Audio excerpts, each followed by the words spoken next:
నందకుమార్ ఆ రాత్రి ఇంటికి రాకుండా మర్నాడొచ్చాడు. వస్తూనే దొంగలా అటు ఇటు చూసి మెల్లగా తన గదిలోకి పరిగెట్టాడు. తల్లి జయమ్మ కొడుకొచ్చాడని తెలిసి గదిలోకి వెళ్ళింది. తల్లిని చూసి ముఖం పక్కకు తిప్పేసుకున్నాడు. నందు, ఇక ఎప్పుడు వస్తుందరా నీకు వివేకం? నువ్వు చేసిన ఈ పనికి అంతా నవ్వుకుంటుంటే నా ప్రాణం ఎంత గిజగిజలాడిందో నీకెలా అర్థమవుతుంది? అంది ఆవిడ బాధపడుతూ.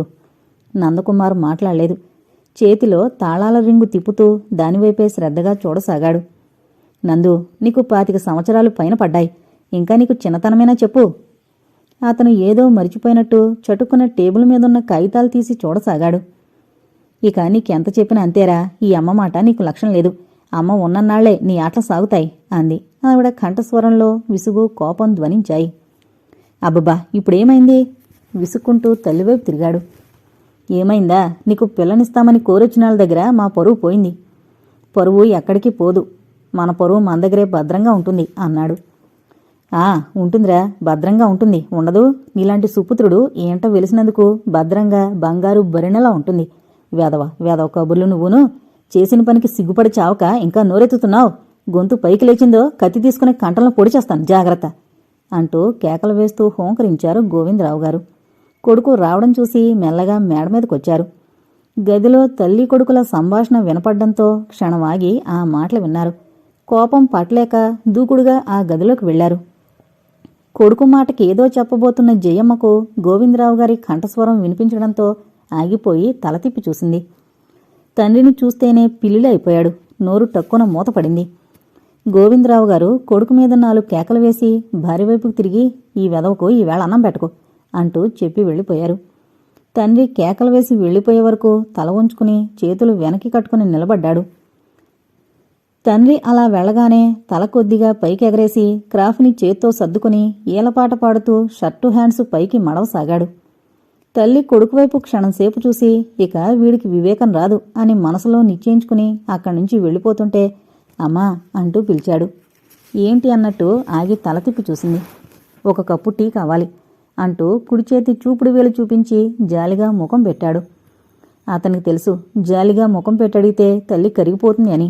ఆవిడ వెళ్ళిపోయింది ఏం మాట్లాడకుండా. 5 నిమిషాల తర్వాత టీ కప్పుతో నౌకరు గదిలోకి ప్రవేశించాడు. వేడివేడి టీ తాగిన తర్వాత అతనిలో హుషారొచ్చింది. ఈల వేస్తూ డ్రెస్ మార్చుకుని స్నానానికి వెళ్లి స్నానం చేశాక వేరే డ్రెస్సు వేసుకుని అద్దం ముందు నిలబడి తలదూకుంటూ ఈలవేసి పాట పాడుతూ ఆగి సెంటు బాటిల్ మీద చేయి వేశాడు. అంతే, క్షణం అలా ఉండిపోయాడు.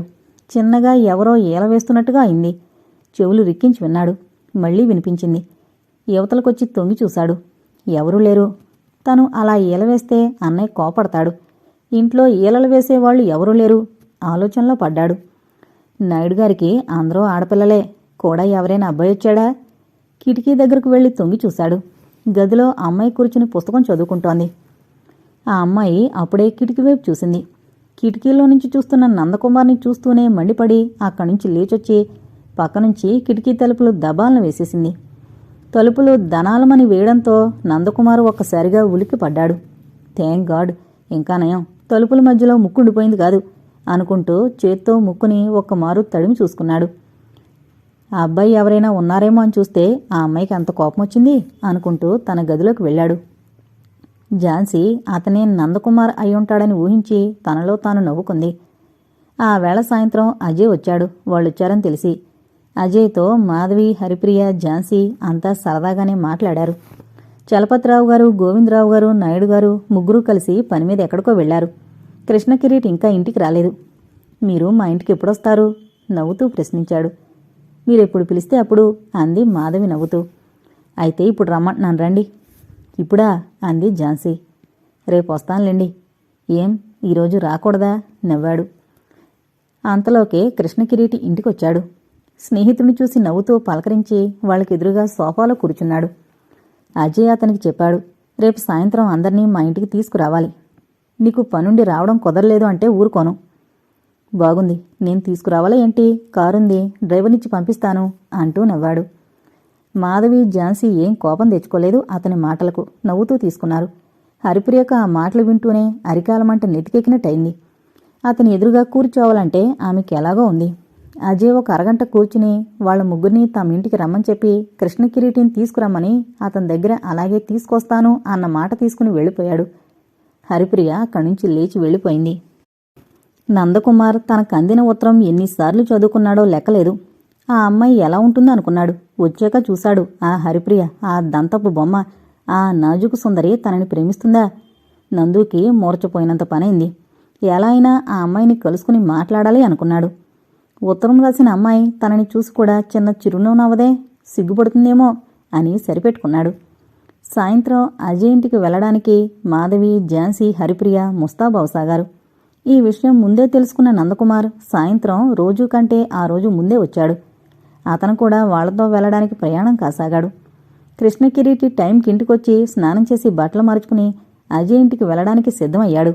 వాళ్ల రాక కోసం ఎదురుచూస్తూ హాల్లో కూర్చున్నాడు. నందకుమార్ కూడా టిప్ టాప్గా తయారై అన్నగారి దగ్గరకు వచ్చాడు. నువ్వెక్కడికి బయలుదేరుతున్నావు? అడిగాడతను. మీతోనే వస్తున్నాను నవ్వుతూ చెప్పాడు. అంతలో మేడ మీద నుంచి మాధవి, ఝాన్సీ కిందకి దిగొచ్చారు. ఆ వెనక హరిప్రియ మెల్లగా వయ్యారంగా దిగిరావడం కళ్ళబడింది ఇద్దరు అన్నదమ్ములకు. ఆరెంజ్ కలర్పై బ్లాక్ చెక్స్ డిజైన్ చీర, ఆరెంజ్ కలర్ బ్లౌజ్ వేసుకుంది. మెడలో పొడుగ్గా నల్లపూసల దండ, నుదుట నల్ల సింగారు కుంకుమ. నిజంగా ఆమె నాజుకు సుందర్లాగే కనిపించింది. నుదురు చిట్లించుకుని మూతి ముడుచుకునే హాల్లో కడుగు పెట్టింది. అందరూ కారులో అజయ్ ఇంటికి బయలుదేరారు. అజయ్ వీరి రాకకి ఎంతో సంతోషంగా ఎదురొచ్చి లోపలికి ఆహ్వానించాడు. అందర్నీ తల్లికి పరిచయం చేశాడు. ఆ అమ్మాయిలు ముగ్గురు ఆవిడకు వినయంగా నమస్కరించారు. మాణిక్యమ్మ వారి వినయ విధేయతలకు ఎంతో మురిసిపోయింది. అందరూ ముందు గదిలో కూర్చున్నారు. అంతా సరదాగా సంతోషంగా కబుర్లు చెప్తున్నా హరిప్రియ మాత్రం వారి సంభాషణలో ఉత్సాహంగా పాల్గొనలేకపోయింది. కృష్ణకిరీటి 1-2 మాటలు మాట్లాడుతున్నా ముఖం మాత్రం గంభీరంగా ఉంది. అతను అసలు హరిప్రియ వైపు కన్నెత్తి కూడా చూడలేదు. ఆమె మాత్రం అతని వైపు ఓరగా చూస్తూ గమనించసాగింది. అందరిలో బాగా ఎక్కువగా మాట్లాడేవాళ్లు నందు, ఝాన్సీ, అజయ్. మాధవి మొదట్లో ఎక్కువగా మాట్లాడకపోయినా తర్వాత బాగానే మాట్లాడసాగింది. అజయ్ని అంతా గిటార్ వాయించమని పట్టుబట్టారు. అతనికి ఇక తప్పలేదు. గిటార్ తెచ్చుకుని వాయించసాగాడు. ముందు హిందీ పాటలు, వట్టి మ్యూజిక్ వాయించాడు. గిటార్ వాయిద్యం వింటూనే అందరి కళ్ళు మూతలపడి నిద్ర రాసాగింది. తర్వాత కొన్ని పాటలు పాడాడు గిటార్ వాయిస్తూ. గిటార్ వాయిస్తూ దానికి అనుగుణంగా తల ఊపుతూ మరో లోకంలో ఎక్కడో విహరిస్తున్నట్టుగా ఉన్న అతని వైపే రెప్పవాల్చకుండా చూశారు మాధవి, ఝాన్సీలు. అతను నిలబడిన తీరు, ఆ వాయించడం చూస్తూ ఆ అమృత గానవాహినికి పరవశించిపోయారంతా. అతనికి మంచి గాత్రం ఇచ్చాడా దేవుడు. ఆ తర్వాత మాధవిని పాడమంటే తప్పనిసరి కొన్ని పాటలు పాడింది. ఆమె కంఠ మాధుర్యానికి అంతా మైమరిచి వింటూ ఆమెను మెచ్చుకున్నారు. అంతలో అందరికీ కాఫీ టిఫిన్లు పంపించింది అజయ్ తల్లి. అందరూ కబుర్లు చెప్పుకుంటూ టిఫిన్ తినడానికి ఉపక్రమించారు. టిఫిన్ తిని కాఫీలు తాగి వచ్చేది ఆదివారం కదా, ప్రోగ్రాం ఏంటి అనుకున్నారంతా. సినిమాకని ఒకళ్ళు, ఫ్రెండ్స్ ఇంటికని ఒకళ్ళు, ఇంటి దగ్గరే కూర్చుందాం అని ఒకళ్ళు. అందరూ తలో మాట చెప్తుంటే కృష్ణకిరీటి, హరిప్రియ మౌనం వహించారు. తమకు ఆ విషయాలతో సంబంధం లేనట్టు. ఆదివారం పిక్నిక్ వెళదాం అనుకుంటే వెళదాం అనుకున్నారు. అదే ఎక్కడికి వెళదాం అనుకున్నారు మళ్ళా. ఝాన్సీ, మాధవి ఈ విషయంలో మౌనం వహించారు. వైజాగ్ ఎప్పుడూ రాలేదు కాబట్టి. అజయ్ అన్నాడు, లాంచీ ఏర్పాటు చేసుకుని లాంచీ షికారుకు వెళదాం, అక్కడి నుంచి బీచ్ దగ్గరికి వెళదాం. అవును, అక్కడ చాలా బాగుంటుంది, అక్కడికి వెళదాం అన్నాడు నందకుమార్ ఉత్సాహంగా. ఏం, నువ్వు వస్తావు కదూ అడిగాడు అజయ్ కృష్ణకిరీటిని. చూస్తాను, వీలుంటే వస్తాను అన్నాడు. వీలుంటే కాదు, మాతో వచ్చి తీరాలి అంతే అన్నారు అజయ్, నందులు పట్టుదలగా. మీకు లాంచీ ఏర్పాటు చేయాలి అంతేగా నవ్వాడతను. ఆహా, అందుకాదు, నువ్వు మాతో రాకపోతే అసలు సరదాయే ఉండదు అన్నాడు అజయ్. చూద్దాం, ఎల్లుండి కదా తాపీగా అన్నాడు. చూద్దామంటే కాదు, నువ్వు రాకపోతే ప్రోగ్రాం క్యాన్సిల్ చేసేస్తాం. అంతే అన్నాడు నందు. తల ఊపాడు అలాగే వస్తాను అంటూ. కృష్ణకిరీటికి పోర్ట్లో చాలామంది తెలుసు. అతనికి ఆ వైజాగ్ మొత్తం మీద చాలా పేరుంది. ఫోన్ చేసి చెప్తే చాలు, ఎవరైనా ఏ పనైనా చేసేస్తారు. వెళ్ళి వాళ్ళను కలుసుకుని మాట్లాడవలసిన అవసరం లేదు. ఆ పరపత అతనుకుంది. లాంచీ ఏర్పాటు చేసే పని అతనికే వదిలేశారంతా. పిక్నిక్కి ఆదివారం వెళ్లడానికే నిశ్చయించుకున్నారు అందరూ. అనసూయమ్మ కొడుకుని మెల్లగా అడిగింది, నీకు నాయుడుగారి అమ్మాయిల్లో ఎవరు నచ్చారు? నువ్వు చెబితే మీ నాన్నగారికి చెబుతాను అంటూ. తల్లి మాటలకి కృష్ణకిరీటి నవ్వాడు. నాకు నచ్చడమేమిటి? మీ పెద్దలంతా కలిసి ఏ అమ్మాయిని నిర్ణయిస్తారో అంతా మీ ఇష్టం మెల్లగా చెప్పాడు. అంటే మాకు ఏ అమ్మాయి నచ్చితే నీకు ఆ అమ్మాయి నచ్చినట్టా? అవునంటూ తల ఊపాడు. అయితే మీ నాన్న నేను వాళ్ళ పెద్దమ్మాయి మాధవి గురించి అనుకుంటున్నాం. నీకు అభ్యంతరం లేదు కదా? లేదన్నట్టు తల తిప్పాడు. మొదట నేను రెండో అమ్మాయి హరిప్రియ గురించి అనుకున్నాను. ముగ్గురులో చక్కని చుక్క అని. కృష్ణకిరీటి ఆమె గురించి వినడంతో ఒక్కసారి ఊపిరి బిగబట్టాడు. ఆ అమ్మాయి అందంగా ఉన్న చాలా దురుసు స్వభావం. అందుకే పిన్ని నేను ఆలోచించుకుని వద్దనుకున్నాం. అతను ఏం మాట్లాడలేదు. ఆవిడ ఆ గదిలోంచి వెళ్ళిపోయింది. గోవిందరావు గారు కూడా భార్యతో కొడుకుతో పెళ్లి విషయం ఆలోచించారు. అన్నయ్య వదిన కృష్ణకిరీటికి పెద్దమ్మాయి మాధవిని చేసుకుంటారట. మన నందుకి రెండో అమ్మాయిని మాట్లాడదామా, మూడో అమ్మాయిని మాట్లాడదామా? అమ్మో, ఆ రెండో అమ్మాయి వద్దు బాబు. మాట దురుసు, కోపం. అందంగా ఉన్నా గాని ఆ అమ్మాయి మనకొద్దు. మన అబ్బాయి దగ్గర పొడుగ్గా కూడా ఉంటుంది. మూడో అమ్మాయి ఝాన్సీని మాట్లాడదాం. నందుని అడగాలా? ఏం అక్కర్లేదు. అసలు ఈ విషయం వాడికి తెలియనవసరం లేదు. ఆ అమ్మాయికి వస్తువు పెట్టిందాకా వాడికి చెప్పద్దు. ఏదో వంక పెట్టి ఎత్తులు వేస్తాడు అందావిడ. కొడుకు ఒకసారి అలా చేయడంతో జయమ్మకు బాగా ఒళ్ళు మండింది. గోవిందరావు గారు కూడా సరే అన్నారు. ఆయనకు తెలుసు నందు ఎత్తులు వేస్తాడని. అందుకే అతనికి తెలియకుండా సంబంధం నిశ్చయం చేసుకుని ఆ అమ్మాయిలిద్దరికీ వస్తువులు పెట్టాలని నిశ్చయించుకున్నారు. నాయుడుగారి దంపతులు కూడా ఆలోచించుకుని పెద్ద కూతుర్ని కృష్ణకిరీటికి ఇవ్వడానికి, మూడో అమ్మాయిని నందకుమార్కి ఇవ్వడానికి ఇష్టపడ్డారు. ఈ విషయం మాధవి ఝాన్సీలకు తెలిసినా మౌనం వహించారు. మీ ఇష్టం అన్నట్టు. హరిప్రియ గురించే నాయుడుగారి దంపతులకు బెంగ పట్టుకుంది. ఆమె తన మనసులో ఏముందో ఎవరికీ చెప్పడం లేదు. నీకెలాంటి అతన్ని చేసుకోవాలందో చెప్పు అని బ్రతిమలాడారు తల్లి తండ్రి. అసలు నాకు పెళ్ళే వద్దు, నేను ఇలాగే జీవితం అంతా ఉండిపోతాను అంది. మధ్యమ్మాయిని అలా ఉంచేసి ఇద్దరమ్మాయిలకి పెళ్లి చేసేస్తే నలుగురు నవరా అనుకున్నారు. ఆయనకి అజయ్ మనసులో మెదిలాడు. అతనొస్తే ఉత్సాహంగా మాట్లాడడం ఆయన 1-2 సార్లు గమనించారు. ఒకవేళ తన కూతురు ఆ అబ్బాయిని చేసుకోవాలనుకుంటుందేమో. ఏమైనా మనసులో విషయం చెప్పదు కదా. అజయ్ అందంగా చక్కగా హరిప్రియ కంటే ఓ 3 అంగుళాలు పొడవు ఉంటాడు. పొడవుకు తగిన లావు, మనిషి హుందాగానే ఉంటాడు. చదువు, ఆస్తి ఉన్నాయి. కాదనడానికి కారణం కనిపించదెవ్వరికి. ఆ అబ్బాయిని గనక హరిప్రియ నిజంగా ఇష్టపడితే అదృష్టమే. తమకి ఇక పిల్లల పెళ్లిళ్ళ విషయంలో బెంగుండదు. చూద్దాం, ఆ అమ్మాయే తన మనసులో మాట చెప్తుందేమో అనుకున్నారాయన. ఈ కాలపు పిల్లలంతా ఇలాగే తయారయ్యారు. వాళ్ల మనసులో ఏముందో వాళ్లే గ్రహించుకోలేరు. పెద్దలు చెప్పిన మాటలు వాళ్ళకి నచ్చవు. ఆ మర్నాడు ఆదివారం పిక్నిక్ వెళ్లడానికి అందరూ ఉత్సాహంగా ఉన్నారు. ఆ రోజు బీచ్ దగ్గర ఉండమని నౌకర్లిద్దరితో టిఫిన్ బాక్సు, చత్రంజీలు, కెమెరాలు, గిటార్ ఇలాంటివన్నీ పంపించేశారు. ముందుగా కృష్ణకిరీటి, అజయ్, నందు, మాధవి, ఝాన్సీ, హరిప్రియ అంతా కారులో బయలుదేరి పోర్ట్ ఏరియాకి వెళ్లి కారుని వెనక్కి డ్రైవర్తో పంపేసి లాంచీలో అంతా 1.5 సేపు తిరిగి అవతల ఒడ్డుకు దిగారు. అక్కడి నుంచి అందరూ మెల్లగా నడక సాగించారు. కుడివైపు మెట్లగుండా వెళితే డాల్ఫిన్స్ నోసుకి దారి.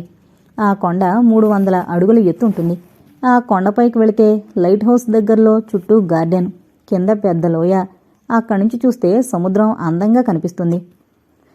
అక్కడ నిలబడి చూస్తేనే ఆ మెట్లు, ఆ కొండ కనిపిస్తుంటే అమ్మో అనుకుంటారు. ఇక ఆ మెట్లన్నీ ఎక్కి వెళితే ఇక ఇంతే సంగతులు. నాజుగ్గా ఉన్నవాళ్లు వెళ్లడానికి జంకినా బాగా బలంగా ఉన్నవాళ్లు ఇట్టే వెళ్లొచ్చు. ఆ మెట్లెక్కి అటువైపు వెళితే ఏరాడ కొండకి దారి. అది చిన్న ఊరు. కాయ కష్టం చేసుకున్న వాళ్లంతా పిల్లల దగ్గర నుంచి వృద్ధుల దాకా ప్రతిరోజు ఉదయం ఆ కొండ దిగి బోటెక్కి యువతల ఒడ్డుకొచ్చి విశాఖపట్నంలో పొద్దస్తమాను కష్టపడి పొద్దుపోయే టైంకి మళ్లీ అక్కడికొచ్చి ఆ బోటు దాటి ఆ కొండమెట్లెక్కి తమ ఊరు ఏరాడకు చేరుకుంటారు. ఆ కష్టజీవుల్ని చూస్తేనే మనసున్న మనుషులకి గుండె నీరవుతుంది. హరిప్రియ అలాగే క్షణం చూసింది. ఇప్పుడు ఆ డాల్ఫిన్స్ నోసుకి వెళ్లాలంటే అందరి పని అయిపోతుంది అనుకుని ముందుకు కదిలారు. ఎత్తుగా ఉన్న రోడ్డు ఒకవైపు, మామూలుగా ఉన్న దారి ఒకవైపు ఉన్నాయి. ఎత్తుగా ఉన్న దారివైపుకి వెళితే కనకదుర్గ గుడొస్తుంది. మరో దారివైపు వెళితే బీచ్ వస్తుంది. అలా చాలా దూరం నడిచి వెళ్లారు.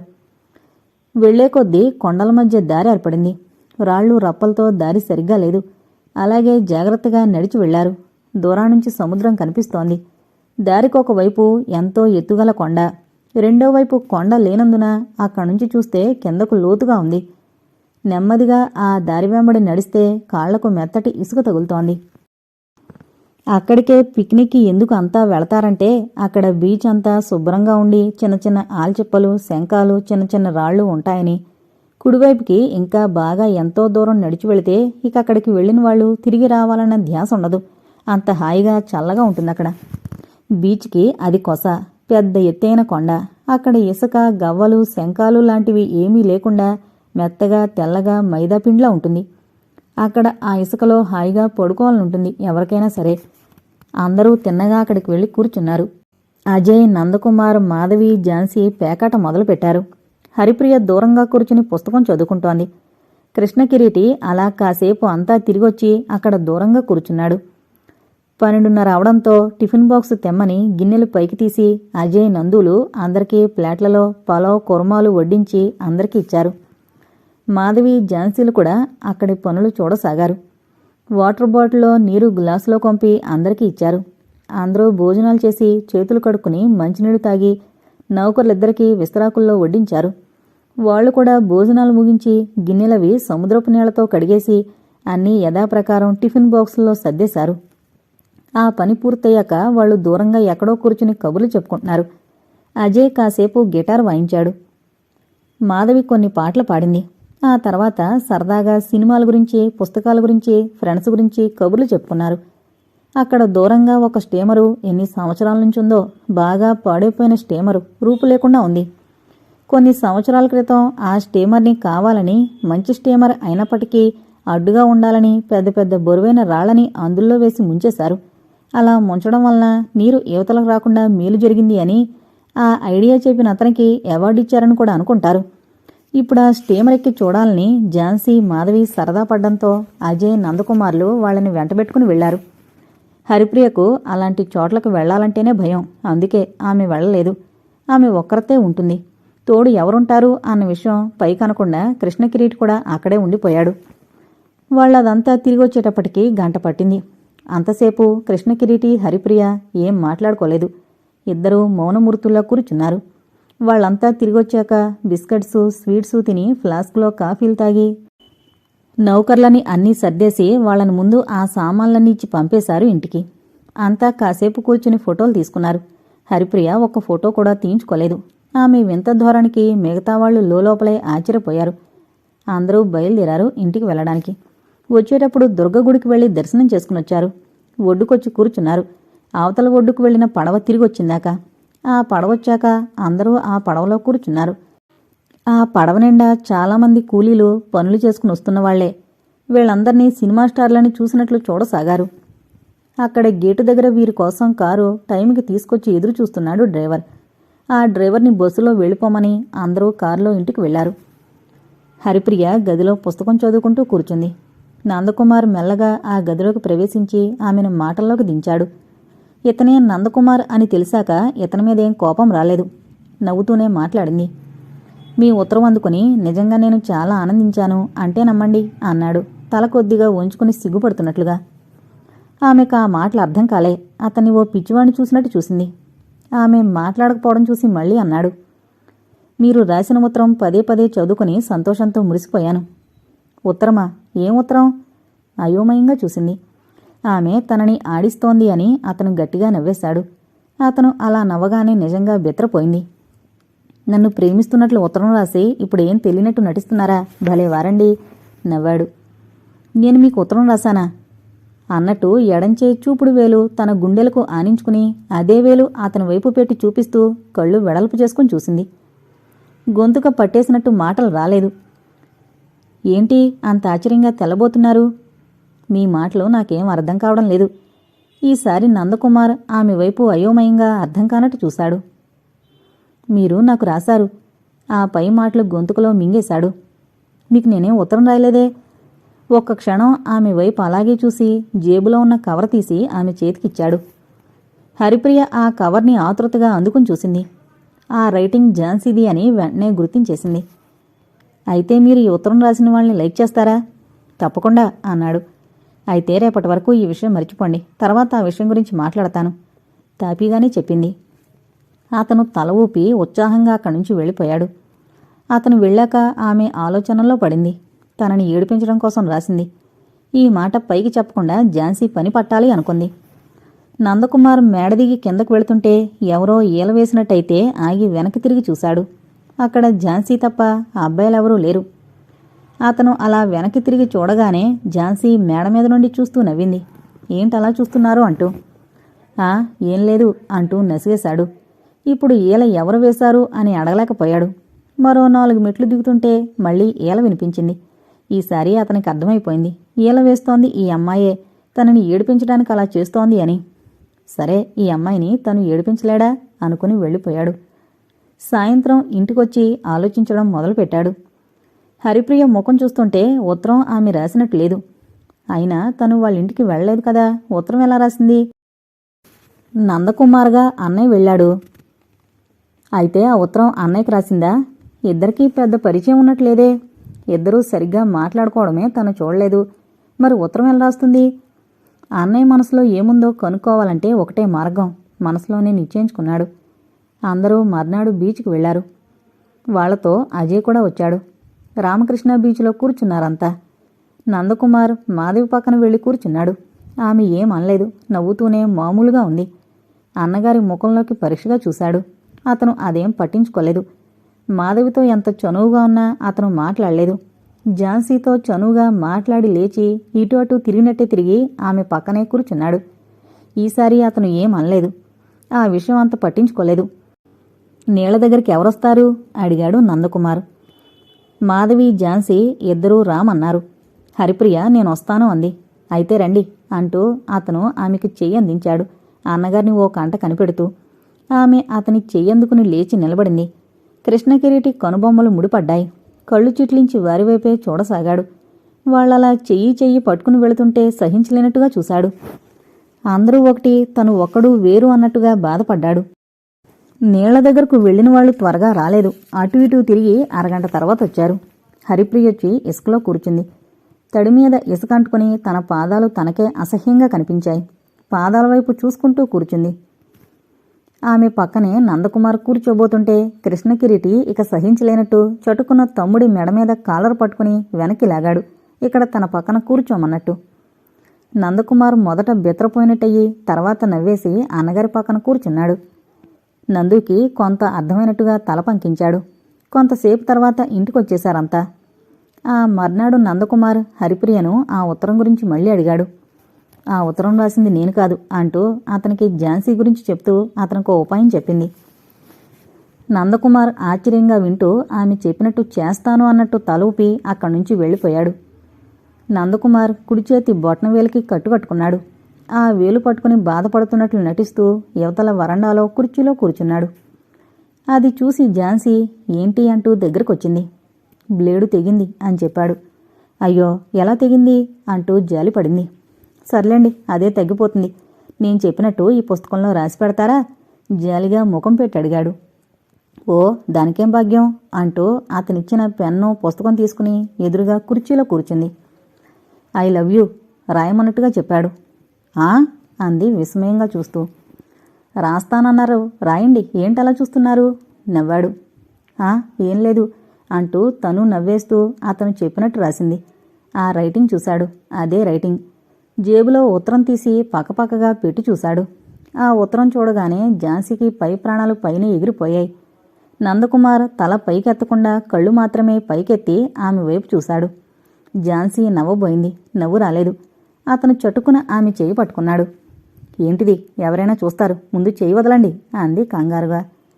ఐ లవ్ యూ అని నీ నోటితో నువ్వు నాతో చెప్పిందాకా వదలను అంటూ నవ్వుతూ కనుబొమ్మలు పైకి ఎగరేశాడు. అయ్యయ్యో, ఇదేంటి పట్టుదల అంటూ చెయ్యి విడిపించుకోవడానికి ప్రయత్నించింది. పట్టుదలే, మీ అక్క పేరుని ఎందుకు రాయాలి? ఝాన్సీ రోషంగా ముఖం తిప్పేసుకుంది. చెప్పు. నేనేం చెప్పను అంది మొండిగా. చెప్పకపోతే నేను ఊరుకుంటానా? ఊరుకోకేం చేస్తారు? రెట్టించి అడిగాడు. ఇప్పుడే నీ మెళ్ళలో తాళి కట్టేస్తాను. ఆ మాటలకు పొక్కున నవ్వింది. ఎందుకు నవ్వుతావు? నవ్వక ఏం చెప్పమంటారు? మీరు తాళి కట్టడానికి సిద్ధంగా లేకపోయినా మీ చేత ఆ పని బలవంతంగా చేయించడానికి సిద్ధంగా ఉన్నారు మన పెద్దవాళ్ళు అంటూ ఆమె చెయ్యి వదిలేశాడు. ఈసారి ఆమె కళ్ళు కొంటిగా మెరిశాయి. ఝాన్సీ, నిజమా? ఆతృతగా అడిగాడు. నిజమే, నవ్వింది. అంటే? అర్థం కానట్టు చూశాడు. అంటేనా, మీ అన్నయ్యకు మా పెద్దక్క మాధవికి మీకు నాకు సంబంధం నిశ్చయించారు. ఎల్లుండి నిశ్చయ తాంబూలాలు తీసుకుంటారు.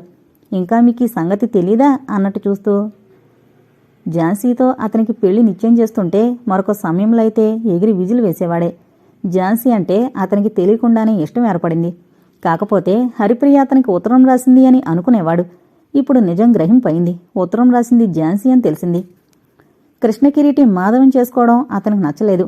ఇద్దరి మధ్య ఏదో కథ నడిచింది అనిపించింది అతనికి. ఆ విషయం తెలుసుకోవాలంటే ఝాన్సీతో చనువుగా ఉండాలని నిశ్చయించుకున్నాడు. ఏంటలా చూస్తుండిపోయారు? మీకిష్టం లేదా?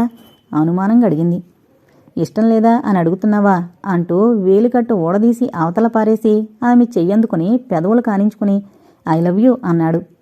ఝాన్సీ సిగ్గుసిగ్గుగా చూస్తూ చటుక్కున తన చెయ్యి లాక్కుని తన గదిలోకి పరిగెత్తింది. తను అడగాలి అనుకున్న విషయం అన్నగారిని సూటిగా అడిగేశాడు. అన్నయ్య, నీకు మాధవ్తో పెళ్లి నిశ్చయమైపోయిందా? అవునన్నట్టు తల ఊపాడతను. నీకు ఆ అమ్మాయి అంటే ఇష్టమేనా? ఏంటా ప్రశ్న? ఇష్టం లేకపోతే ఎందుకు ఒప్పుకుంటాను? నీకో ఇష్టం కూడానా? కర్మ అన్నట్టు నుదుటి మీద కొట్టుకున్నాడు. కృష్ణకిరీటి మాట్లాడలేదు. మాధవి ఫ్యాషన్గా అందంగానే ఉంటుంది, నేను ఒప్పుకున్నాను. కానీ నీ దగ్గర బాగా పొట్టిగా ఉంటుంది. అదే హరిప్రియ అయితే నీ దగ్గర ఎంతో బాగుంటుంది. ఆ అమ్మాయి పొడుగ్గా అందంగా ఉంటుంది. ఆ మాట విని సహించలేనట్లుగా ముఖం పెట్టాడతను. ఏమన్నయ్యా, నేను చెప్పింది నిజమేనా?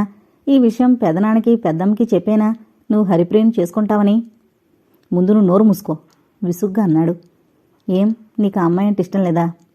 ముందు నువ్వు అవతలకు పోతావా పోవా? కోపంగా చూశాడు. పోతాను. నువ్వు హరిప్రియను పెళ్లి చేసుకుంటావా లేదా అని అడగడానికి వచ్చాను అన్నాడు రోషంగా. అడిగావుగా, ఇక వెళ్ళు. నందకుమార్ అక్కడి నుంచి విసురుగా వెళ్ళిపోయాడు. వెధవ, ముందు వీడిష్టమేమిటో ప్రతి విషయం వీడికే కావాలి. అన్నింట్లోనూ నేనే ఉన్నానంటాడు. తను ఇన్ని చిక్కుల్లో చిక్కుకుంది వీడి మూలాన కదూ. కృష్ణకిరీటి మనసులోనే అనుకున్నాడు. చలపతిరావు గారు కొడుకుని పిలిచి చెప్పారు. సాయంత్రం నువ్వు త్వరగా వచ్చాయి. ఆ అమ్మాయిని తీసుకుని బట్టల షాప్కి వెళ్ళాలి. రేపు నిశ్చయ తాంబూలాలు తీసుకుంటున్నాం. కృష్ణకిరీటి అలాగే త్వరగా వచ్చేస్తాను అని చెప్పాడు. నందకుమార్ కూడా ఆయన అలాగే చెప్పారు. పెత్తండ్రి మాటకు అలాగే అని తల ఊపాడు. సాయంత్రం 5 తర్వాత కృష్ణకిరీటి ఇంటికొచ్చి మాధవిని వెంటబెట్టుకుని షాపుకు వెళ్ళాడు. నందకుమార్, ఝాన్సీ స్కూటర్ మీద షాపుకి వెళ్లారు. అనసూయమ్మ, జయమ్మ, వసుంధరమ్మ లోపలున్నారు. చలపతిరావు గారు, నాయుడు గారు ఏదో పనుండి వెళ్లారు. గోవిందరావు గారు వేరే మరొక పని మీద ఎక్కడికో వెళ్లారు. హరిప్రియ హాల్లో ఒక్కర్తి పుస్తకం చదువుతూ కూర్చుంది. పుస్తకం చదువుతున్న ఆలోచనలు ఎటో ఉన్నాయి. హలో అన్న కంఠస్వరం వింటూనే తలెత్తి చూసింది. చిరునవ్వుతో నిలబడున్నాడు అజయ్. మీరా? చటుక్కున లేచి నిలబడింది. రండి కూర్చోండి అంటూ అతనికి సోఫా చూపించింది. అతను కూర్చోలేదు. ఇంట్లో ఎవరూ లేరా? కృష్ణకిరీటి ఇంకా రాలేదా అంటూ ప్రశ్నించాడు. మా నాన్నగారు వాళ్ళంతా కలిసి ఎక్కడికో వెళ్లారు. అమ్మ వాళ్ళంతా లోపలున్నారు. కృష్ణకిరీటి గారు, నందకుమార్ గారు అంతా కలిసి షాపుకి వెళ్లారు. మీరొక్కరే ఉన్నారు? ఏం తోచడం లేదనుకుంటాను. మీకు అభ్యంతరం లేకపోతే నాతో రండి, అలా కాసేపు తిరిగొద్దాం అన్నాడు. హరిప్రియ క్షణం ఆలోచించి అతని మాటలకి సంతోషంతో అంగీకరించింది. 1 నిమిషం మా అమ్మగారికి చెప్పొస్తాను అంటూ లోపలికి వెళ్లి 5 నిమిషాల్లో తిరిగొచ్చింది. వీధి గేటు ముందు స్కూటర్ ఉంది. అజయ్ స్కూటర్ స్టార్ట్ చేసి కూర్చున్నాడు. వెనక హరిప్రియ కూర్చుంది. మా ఇంటికి వెళదామా? మీ ఇష్టం. స్కూటర్ అజయ్ వాళ్ళ ఇంటి ముందు ఆగింది. ఇద్దరూ లోపలికి వెళ్లారు. అతని తల్లి మాణిక్యమ్మ ఆమెను ఆప్యాయంగా పలకరించి మంచం మీద తన పక్కన కూర్చోబెట్టుకుంది. హరిప్రియ ఆవిడ పక్కన సిగ్గుపడుతున్నట్టుగా కూర్చుంది. మాణిక్యమ్మ ఆమెను ఇంటి గురించి హైదరాబాద్లో ఎక్కడుంటున్నారు అంటూ ప్రశ్నించసాగింది. అన్నింటికీ ఓపిగ్గా సమాధానాలు చెప్పింది. మీ అక్కయ్య పెళ్లితో పాటు కుదిరితే నీ పెళ్లి కూడా చేసేస్తారా? ఆవిడ ఆశగా చూసింది. తన కొడుకు పక్కన ఈ అమ్మాయిని ఊహిస్తూ మనసులోనే మురిసిపోతోంది. పెళ్లి మాట వినగానే హరిప్రియ ముఖం కిందకు దించేసింది. అది సిగ్గుగా భావించిన ఆవిడ అంది. సిగ్గుపడకుండా చెప్పాలి మరి. నీకు అబ్బాయికి ఇష్టమని చెబితే మీ వాళ్ళని అడుగుతాను. ఏదో పనుండి లోపలికి వెళ్లి అప్పుడే యువతలకొచ్చిన అతను ఆ మాటలు వింటూనే కాస్త గాబరా పడినట్టుగా చూసి తల్లి తెలివి తక్కువతనానికి మనసులోనే విసుక్కుంటూ అమ్మా అన్నాడు. ఏంటి అన్నట్టు చూసింది కొడుకు వైపు. నువ్వు ఏమైనా అడిగితే పెద్దవాళ్ళని అడగాలి కానీ ఆ అమ్మాయిని అడిగితే ఏం చెబుతుంది? ఆ మాటలు వింటూనే ఆవిడ ముఖం కాంతివంతమైంది. అయితే వీడికి అమ్మాయి నచ్చిందన్నమాట. అమ్మయ్య, ఎన్నాళ్ళకి వాడి మనసులో విషయం బయటపడింది అనుకుంది. ఆవిడికి ఏం సమాధానం చెప్పాలో తెలియక తెక్మక పడుతున్న సమయంలో అతను ఆవిడ ప్రశ్నకు సమాధానం చెప్పి దేవుళ్ళ ఆదుకున్నందుకు మనసులోనే కృతజ్ఞతలు తెలుపుకుంది. అయితే మంచి రోజు చూసుకుని వెళ్ళి మీ వాళ్ళని అడుగుతాను అందావిడ. అబ్బా అనుకున్నాడు మనసులో, పళ్ళ బిగువ కోపం ఆపుకుంటూ. ఆమె తన గురించి ఏమనుకుంటుందో, ఇంటికి తీసుకొచ్చేలా అడిగిస్తున్నాడు అనుకోదు. హరిప్రియ ఏం మాట్లాడలేదు, మౌనంగా ఉండిపోయింది. అజయ్ మాట మరిచాడు. హరిప్రియ తీరిగ్గా ఊపిరి తీసుకుంది. కృష్ణకిరీటి కారుని నిదానంగా డ్రైవ్ చేస్తూ తన పక్క సీట్లో కూర్చున్న మాధవ్ వైపు తల తిప్పి చూడకుండానే ప్రశ్నించాడు. మనం ఇప్పుడు బీచ్కి వెళదామా, లేక తిన్నగా షాప్కే వెళదామా? తల తిప్పి విచిత్రంగా చూసింది అతని వైపు. పెళ్లి సంబంధం నిశ్చయించారు అని తెలిసి కూడా అతనెప్పుడూ ఆమెతో ప్రత్యేకంగా మాట్లాడాలని ప్రయత్నించలేదు. ఇప్పుడు అలా అడగడంతో ఆమె ఆశ్చర్యపోయింది. మీ ఇష్టం, మెల్లగా చెప్పింది. అంటే బీచ్కి వెళదామా? తల తిప్పి ప్రశ్నించాడు. మాధవి తల ఊపింది. ఇద్దరూ కారు దిగి పార్కులోకి వెళ్లి ఓ సిమెంటు బెంచి మీద కూర్చున్నారు. గాలి చల్లగా వీస్తూ మనసుకి ఆహ్లాదాన్నిస్తోంది. మాధవి, నిన్ను కొన్ని విషయాలు అడగాలని ఇక్కడికి తీసుకొచ్చాను.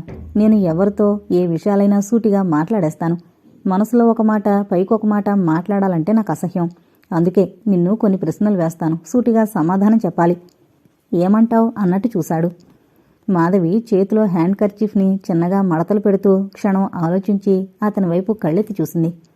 అలాగే, మీరు అడగండి, చెప్తాను అన్నట్టు కళ్ళతోనే చెప్పింది. నువ్వు ఎవరినైనా ప్రేమించావా? సూటిగా వచ్చిందా ప్రశ్న. ఆ ప్రశ్న వింటూనే ఆమె కనురెప్పలు కిందకు వాలిపోయాయి. వంచిన తల పైకెత్తలేదు. నేను ముందే చెప్పాను, మనసులో ఉన్న మాట సూటిగా చెప్పాలని. మీకెందుకొచ్చిందా సందేహం? ఎదురు ప్రశ్న వేసింది. ప్రతి అమ్మాయి అబ్బాయి ఈ రోజుల్లో ఎవరినో ఒకరిని ప్రేమించడం జరుగుతుంది. ఆ ప్రేమ కొందరికి సఫలీకృతమైతే ఆ ప్రేమ మరి కొందరికి శాపమయ్యి వాళ్ల జీవితాల్ని చీకటమయం చేస్తుంది. అందుకు నిన్ను అలా ప్రశ్నించాను. నువ్వు అలా ఎవరినైనా ప్రేమించుంటే నాకు భయపడకుండా చెప్పే, నేను అర్థం చేసుకుంటాను. ఆమె మాట్లాడలేదు. నిజంగా నువ్వు ఎవరినైనా ప్రేమించినట్టయితే అతనికి పెళ్లి కాకపోతే మీ ఇద్దరికీ నేను నా చేతనైన సాయం చేస్తాను. మాధవి చిన్నగా నవ్వి, మీకు ఆ శ్రమేం అక్కర్లేదు, నేను ఎవరినీ ప్రేమించలేదు అంది మామూలుగా. అయితే నువ్వు ఈ వివాహానికి మనస్ఫూర్తిగా అంగీకరిస్తున్నావా? మనస్ఫూర్తిగానే అంగీకరిస్తున్నట్టుగా తల ఊపింది. సరే, నా విషయం చెప్తాను, నువ్వు ఆలోచించి సమాధానం చెప్పు. మాధవి అతని వైపు చూసింది. అతను చెప్పబోయే విషయం ఏంటా అని. నేను చదువుకునే రోజుల్లో ఒక అమ్మాయిని ప్రేమించాననుకో, కొన్ని కారణాల వల్ల మేం పెళ్లి చేసుకోలేదనుకో. ఇప్పుడు మన పెళ్ళయ్యాక ఆ అమ్మాయిని నువ్వు అనుకోకుండా చూస్తావనుకో. అప్పుడు నీ మనసుకు ఏమనిపిస్తుంది? నన్ను చూసి ఏమనుకుంటావు? ఉన్నదున్నట్టుగా నీ మనసులో విషయం చెప్పాలి. మాధవి క్షణం ఆలోచించింది. ఆ అమ్మాయిని చూడగానే నా మనసు ఈర్షతో బొగ్గుమంటుంది. నా భర్త ప్రేమానురాగాలు పూర్తిగా నా స్వంతం కాకుండా పాలు పంచుకుందా అని ఆమె పట్ల అసహ్యంతో జుగుప్సతో నా మనసంతా నిండిపోతుంది. ఆమెను పలకరించడానికి కన్నెత్తి చూడ్డానికి నేనిష్టపడను అంటూ ఆగింది. ఆ మాటలన్నీ శాంతంగా విన్న అతను, మరి నా గురించి చెప్పలేదు అన్నాడు. మీ గురించి చెప్పడానికేం లేదు. ప్రతి స్త్రీ తన భర్తని అమితంగా ప్రేమిస్తుంది. పెళ్లికి ముందు అతని అలవాట్లు ప్రవర్తన ఎటువంటివైనా పెళ్లైన తర్వాత అతన్ని తన వైపుకు తిప్పుకుని అతని ప్రేమాభిమానాలు తన స్వంతం కావాలని ఆరాటపడి ఆశపడ్డంలో తప్పులేదు అంటూ అతని వైపు చూసింది. నా మాటలు మీకు అర్థమయ్యాయా అన్నట్టు. ఆమె సమాధానం అతనికి ఎంతో సంతృప్తికరంగా అనిపించింది. తేలికైన మనసుతో చిరునవ్వు నవ్వాడు. మీకింకేమైనా సందేహాలున్నాయా? చిరునవ్వుతో ప్రశ్నించింది. తల తిప్పి లేవన్నట్టుగా చెప్పి లేచి నిలబడి ఎడంచేయి చాపి ఆమెకు అందించాడు. మాధవి సందేహించకుండా అతని చేయిని ఆసరా చేసుకున్నట్టుగా ఆ చేతిని పట్టుకుని లేచి నిలబడింది. ఆ చేతులు రెండూ అలాగే పట్టుకుని ఇద్దరూ కారు దగ్గరకు వెళ్లారు.